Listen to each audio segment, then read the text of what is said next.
اپنی بشریت میں محدود نہیں ہے. تم سے اگر تمہاری شکل ہٹا دی جائے, تم سے تمہاری بشریت چھین لی جائے, موت واقع ہو جائے, جو تمہارے لیے حقیقت ہے وہ ہمارے لیے لباس ہے. جیسے تم لباس بدلتے ہو اسی طرح ہم اپنی شکل بدلنے پہ, ہمیں ہماری شکل سے نہ پہچانو, ہماری معرفت نورانیہ سے پہچانو. ہمیں ظاہر سے نہ پہچانو, ہمارے باطن کو پہچانو. جو ہمارے باطن کو پہچانے گا اس نے اللہ پر ایمان لایا. جو ہماری معرفت نورانیہ کو جانے گا وہی اللہ کا ماننے والا ہے. ورنہ بشری صورت میں تمہاری آنکھ ناک نقشے پر ہمیں دیکھو گے تو پھر آئندہ ایسا نہ ہو کہ کبھی تمہارے ذہن میں تصور آئے کہ علی ہم جیسے. تو اس لیے شکل تبدیل کر کے بتائی, دیکھو ہم وہ ہیں کہ جو لباس بشری میں آئے مگر محتاج بشریت نہیں ہے. تو اللہ نے انہیں پاک رکھا تو کیسے پاک رکھا؟ بشر ہونے میں بشریت سے پاک رکھا. اللہ بشر ہونے میں بشریت سے پاک رکھا, کیونکہ بشر وہ ہے کہ جس میں گندگی ہوتی ہے اس لیے مکھی بڑھتی ہے.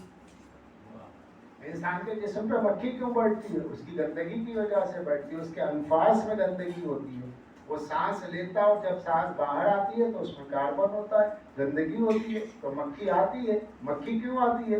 بڑے آپ نفیس صحیح, شیخ الاسلام صحیح, بہت بڑے علامہ صحیح, مفتی صحیح, مکھی نے بیٹھ کے بتایا کہ آپ نجیس ہیں.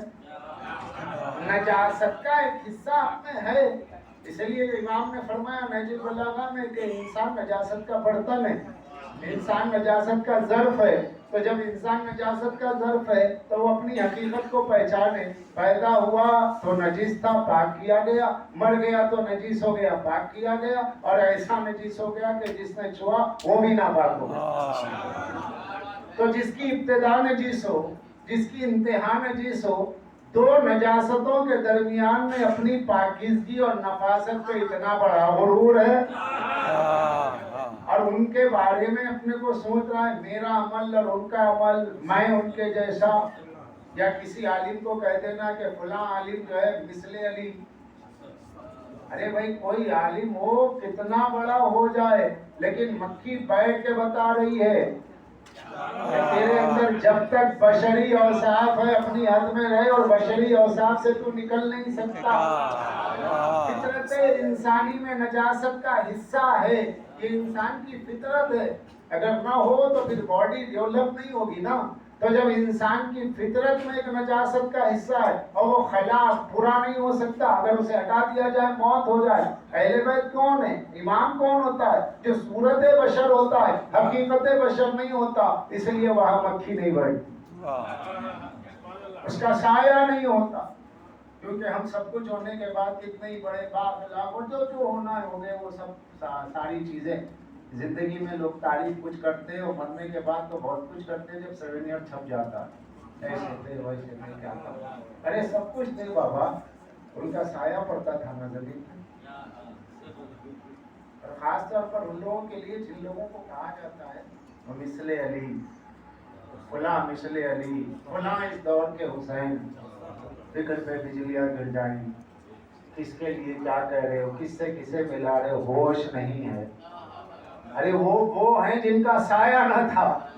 تم کتنے ہی بلند اخلاق کے ہو جاؤ یا بہت بڑے عالم ہو جاؤ, تمہارا سایہ تمہاری کثافت کو بتا رہا ہے. اس کی جو ذاتی کثافت ہے, وہ جو اس کا ذاتی میل ہے, اس کی ذاتی نجاست کا حصہ ہے, وہ اس سے جدا ہی نہیں ہوتی نا. اہل بیت کون ہے؟ ہر نجاست سے پاک ہے. اس لیے ان کی پیدائش ویسی نہیں ہے جیسے سب کی ہے. سورہ کافی میں موجود ہے نا, باب ولادت میں موجود ہے, ائمہ کی ولادت ویسے نہیں ہوتی جیسے غیروں کی ہوتی ہے. معصوم اور غیر معصوم کی ولادت کا فرق بتا رہا ہے. وہاں ابتدائی جو ہے طہارت ہے, انتہائی طہارت ہے. یہاں ابتدائی نجاست ہے, انتہائی نجاست. یہ بشریت ہے حقیقت میں ہماری. اللہ نے اس بشری حقیقت کے اوصاف سے اہل بیت کو پاک رکھا. اس لیے زہرا بتول ہے, اس لیے زہرا عذرا ہے. اس لیے رسول اللہ نے کیا کہا, میری بیٹی حورا انسیہ ہے. حورا انسیہ، حالانکہ حور کیا ہے؟ کچھ نہیں ہے، مگر مثال کیوں دی؟ کیونکہ حور صنف نسواں میں ہے جنت میں اور نجاست سے پاک ہے. ایک اشارہ تھا، جس بات کو کھول کے بیان کرنا بھی شان زہرا کے خلاف ہے، اس کو رسول اللہ نے حور سے مثال دے کے کہا بیٹی میری بشر آ رہی ہے انسان کے روپ میں، مگر یہ حورا ہے، حور ہے.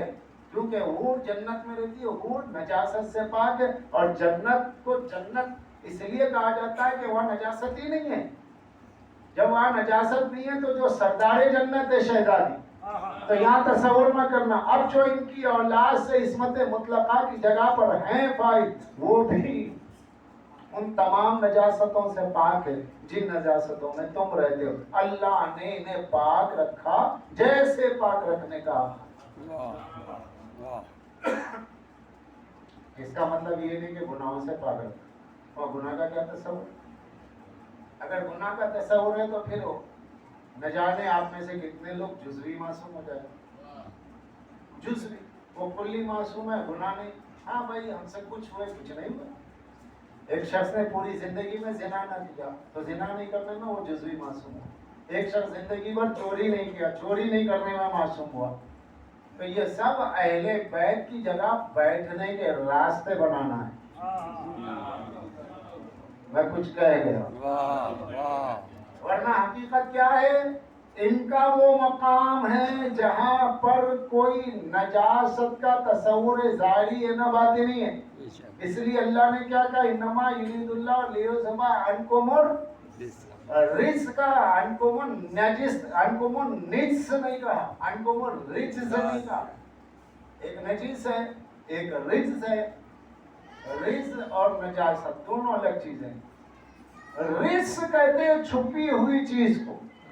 اے اہل بیت، اللہ نے تم سے ہر طرح کے باطنی ناپاکی کو دور رکھا ہے. یہ باطنی ناپاکی سے دور کیا ہے؟ باطنی ناپاکی نفاق ہے. تمہارا ذکر سوائے مومن کے منافق نہیں سن سکتا. تمہارے فضائل 10 سے 15 منٹ کے بعد جب طبیعتوں کو وحشت دینے لگے تو سمجھ لینا چاہیے مجمع کو کہ کوئی باطنی نجس بیٹھا ہوا ہے جسے علی کے فضائل سمجھ میں نہیں آئے.